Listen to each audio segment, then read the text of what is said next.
नमस्कार, मैं हूं प्रदीप कुमार। आप देख रहे हैं पॉलिटिकल आइडिया।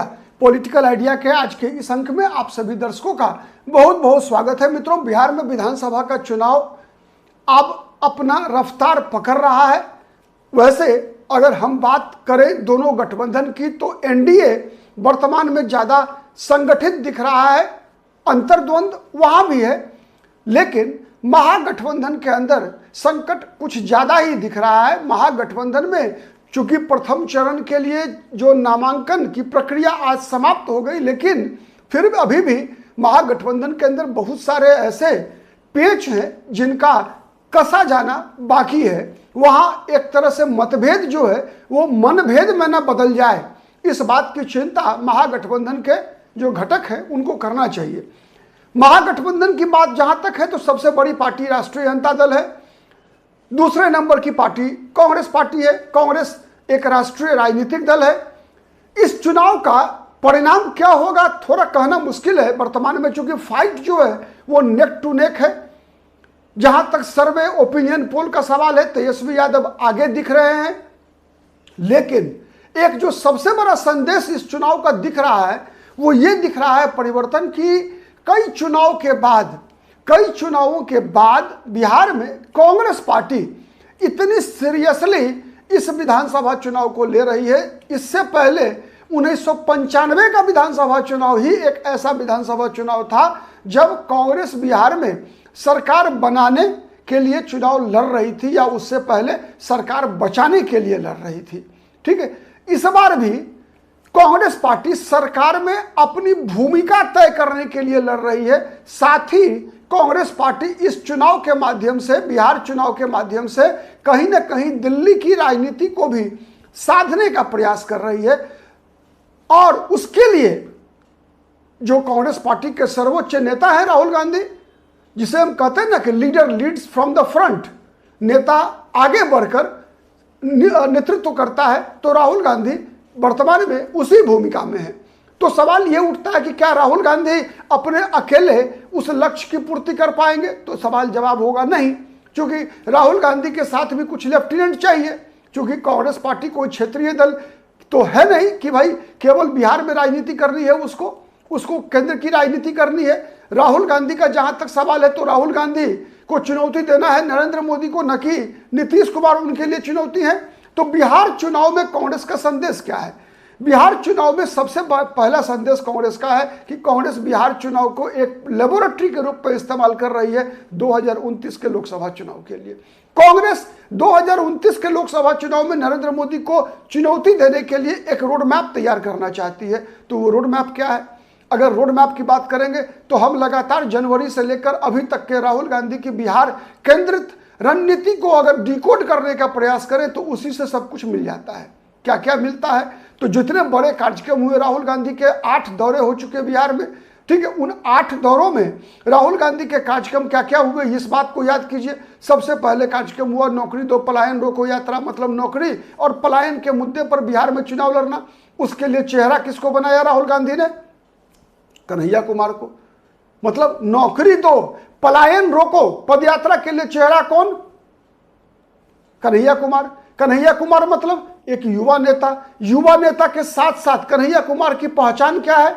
कन्हैया कुमार की पहचान कई हैं, उसमें एक पहचान, मैं हर पहचान की बात कर रहा हूं, एक पहचान वो है कि कन्हैया कुमार में संघर्ष क्षमता जो है वो वामपंथी दल से आने के कारण एक संघर्ष क्षमता जो है, सड़क पर मुकाबला करने की क्षमता वो कूट कर भरी हुई दिखती है। तो उसका लाभ आपने देखा होगा कि जितनी गतिविधियां, चाहे वो छात्रों के मुद्दे पर हो, प्रश्न पत्र आउट होने के मुद्दे पर हो, टीचर्स की बहाली के मुद्दे पर हो, बीपीएससी के एग्जाम्स के क्वेश्चन पेपर आउट होने के मुद्दे पर हो, हर मुद्दे पर आपने देखा कि साल भर 8-10 महीने से सबसे ज्यादा अगर मुखर विरोध किसी राजनीतिक दल ने किया तो वो कांग्रेस पार्टी ने किया। राष्ट्रीय जनता दल मुख्य विपक्षी दल है, लेकिन उसने फिर भी सड़क पर आकर कभी मुकाबला नहीं किया सरकार का। ठीक है, सरकार की लाठी आरजेडी के कार्यकर्ताओं ने नहीं खाई, बल्कि कांग्रेस पार्टी के कार्यकर्ताओं ने खाई। और जिस प्रकार से ये आंदोलन चला उसमें आपको कहीं ना कहीं मैं दावे से कह सकता हूं कि जो कांग्रेस का कल्चर, जो सत्ता में लगातार रहने के कारण कांग्रेस के नेताओं के अंदर एक सुविधा होगी, एक एटीट्यूड जो डेवलप हो जाता है कि वो सड़क पे संघर्ष नहीं कर सकते। तो इस धारणा को कन्हैया कुमार के नेतृत्व में बिहार में कांग्रेस पार्टी ने तोड़ा, संघर्ष करती हुई दिखी। ठीक है, उसका सबसे बड़ा कार्यक्रम मैंने बताया। दूसरा क्या था, मतलब इस माध्यम से राहुल गांधी ने नौकरी, पलायन जैसे मुद्दों पर छात्रों को जोड़ा, युवाओं को जोड़ा। एक दूसरा, उसी क्रम में राहुल गांधी ने आगे चलकर जेनजी की चर्चा की, मतलब परिवर्तन के लिए। तो एक संकेत मिलता है। दूसरा संकेत क्या मिलता है? दूसरा संकेत यह मिलता है कि प्रोफेसर रतन लाल जैसे दलित चिंतकों के कांग्रेस में जोड़ना, साथ ही बाहर से, कांग्रेस से बाहर भी रहकर और कांग्रेस में कह सकते हैं गाइड करने वाले लोगों की अगर हम सूची बनाएं तो उसमें सबसे पहला नाम आता है योगेंद्र यादव का। आप गौर से सुनिए, समझने का प्रयास कीजिए। तो कई ऐसी कांग्रेस के अंदर वैचारिक परिवर्तन जो आया है, उसके पीछे जो योगेंद्र यादव और उसका चेहरा बिहार में, जो योगेंद्र यादव टाइप की जो बातें हैं, उसके लिए चेहरा बिहार में किसी ने कौन बना? कांग्रेस पार्टी का प्रोफेसर रतन लाल। दिल्ली यूनिवर्सिटी में प्रोफेसर हैं, दलित चिंतक हैं और काफी मुखर हैं। ठीक है, कांग्रेस पार्टी ने उन्हें राष्ट्रीय प्रवक्ता भी बनाया है। तो एक प्रोफेसर रतन लाल बिहार के ही रहने वाले हैं। तो आपने जनवरी से लेकर अब तक, अक्टूबर तक, कांग्रेस पार्टी की, राहुल गांधी की जितने भी दलित केंद्रित कार्यक्रमों की सीरीज देखी है आपने, उसकी रणनीति बनाने में सबसे बड़ी भूमिका रही है रतन लाल की, प्रोफेसर रतन लाल की। जितना भी आपने देखा, भागीरथ मांझी को पार्टी में शामिल कराना, जगलाल चौधरी की पुण्यतिथि मनवाना, फिर दलित छात्रों के साथ कल्याण छात्रावास में जाना, अंबेडकर छात्रावास में जाना, फिर उनके साथ संघर्ष करना, ये सब चीजें जितनी आ रही है सब वहीं से आ रही है। तो ये चेहरे प्रोफेसर रतन लाल चेहरा है और इन्हीं रणनीतियों का परिणाम था कि इसी को आप देखिए कि राजेश राम का प्रदेश अध्यक्ष बनना, यही जो कांग्रेस की जो व्यूह रचना है, उसी का परिणाम है कि कांग्रेस पार्टी ने अखिलेश प्रसाद सिंह को हटाकर रतन लाल को आगे लेकर आई, राजेश राम को आगे लेकर आई, राजेश राम को चेहरा बनाया। तो सामने फ्रंट में आपको दिखेंगे राजेश राम, लेकिन बैक में, पर्दे के पीछे आपको प्रोफेसर रतन लाल की भूमिका दिखेगी। उसके बाद चलिए पप्पू यादव। तो पप्पू यादव की राजनीति कहां से शुरू होती है? जहां से कांग्रेस पार्टी को शुरुआत करनी है कि मतलब राष्ट्रीय जनता दल की पिछलग्गू पार्टी होने का दाग मिटाना, वही पप्पू यादव की भूमिका बढ़ती है। क्यों बढ़ती है? इसलिए कि पूर्णिया लोकसभा चुनाव का परिणाम याद कीजिए, सीमांचल का परिणाम याद कीजिए लोकसभा का, और पिछले विधानसभा चुनाव का भी। आरजेडी की तुलना में कांग्रेस पार्टी को ज्यादा लाभ मिला सीमांचल में भी। लोकसभा चुनाव की बात कर लीजिए या फिर विधानसभा चुनाव 2020 की बात कीजिए, दोनों चुनाव में आरजेडी पर कांग्रेस पार्टी को बढ़त हासिल रही। तब भी जब पप्पू यादव नहीं थे, जब पप्पू यादव आए तो कांग्रेस पार्टी वहां और मजबूत हुई। और पप्पू यादव के टाइप की राजनीति, चूंकि कांग्रेस का जो आधार वोट था उसका शिफ्टिंग सबसे ज्यादा अगर कहीं हुआ तो वो आरजेडी के साथ तालमेल करने के कारण आरजेडी की तरफ हुआ। तो वो वोट बैंक अगर कांग्रेस के पास वापस आना है तो उसमें पप्पू यादव कोई बहुत बड़े इंटेलेक्चुअल नहीं है, कन्हैया कुमार की तरह या फिर प्रोफेसर रतन लाल की तरह, योगेंद्र यादव की तरह, लेकिन पप्पू यादव में एक जन नेता, समाज के एक बड़े वर्ग को जन नेता दिखता है। ठीक है, तो अल्टीमेटली कांग्रेस पार्टी को कुछ ऐसे चेहरे चाहिए जो कांग्रेस पार्टी के लिए जनता के बीच जाकर संवाद कर सके। तो उसमें कन्हैया कुमार, एकेडमिक डिबेट के लिए प्रोफेसर रतन लाल होंगे, लेकिन पब्लिक मीटिंग के लिए कन्हैया कुमार, पप्पू यादव जैसे चेहरे कांग्रेस पार्टी की आवश्यकता है। तो वहां पप्पू यादव की भूमिका बनती है और पप्पू यादव की भूमिका के सहारे सीमांचल, कोसी, मिथिलांचल में जो लोकल फ्लेवर होता है, क्योंकि अगर मगध प्रमंडल देखेंगे अगर, तो वहां का डायनेमिक्स अलग तरह का है। तो एक बहुत बड़ा हिस्सा जो गंगा के उस पार का है, उत्तर बिहार का है।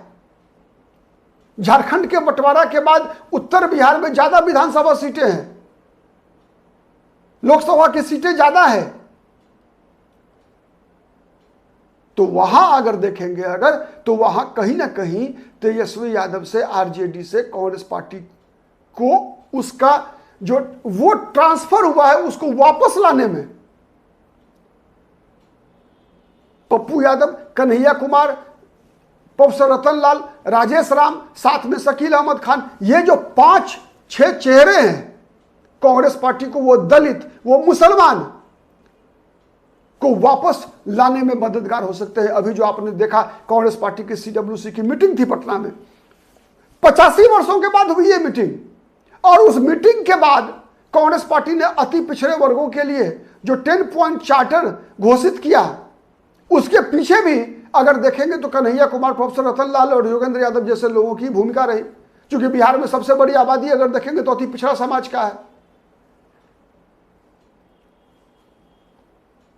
राहुल गांधी को पता है कि यादव जल्दी नहीं आने वाला है कांग्रेस के पास, कुशवाहा को आने में सब दिक्कत होगी, कुर्मी जी को आने में दिक्कत होगी, वैश्य को आने में दिक्कत होगी, लेकिन अति पिछड़ा को लाने में तुलनात्मक रूप से उनको लाना थोड़ा मुश्किल कम होगा। इसलिए कम होगा कि यादव जाति का मुख्यमंत्री पद का उम्मीदवार तेजस्वी यादव है, कुर्मी जाति से नीतीश कुमार उसके नेता हैं, कुशवाहा समाज की बात करेंगे तो सम्राट चौधरी, उपेंद्र कुशवाहा जैसे लोग हैं, वैसे पारंपरिक रूप से बीजेपी के साथ रहता आया है। तो जो स्पेस मिल रहा है वो स्पेस मिल रहा है दलित मुसलमान के बाद अति पिछड़ों में। वहां अगर कुछ चेहरे अगर बनाए जाए कांग्रेस पार्टी की तरफ से तो अति पिछड़े वर्गों को जोड़ा जा सकता है। इसीलिए कांग्रेस पार्टी ने 10 पॉइंट चार्टर जो प्रस्तुत किया उसके पीछे यही मकसद था। तो अल्टीमेटली जिन चेहरों की मैंने चर्चा की है उन चेहरों की बड़ी भूमिका अब आप देखेंगे जब नामांकन की प्रक्रिया बिहार में खत्म होगी।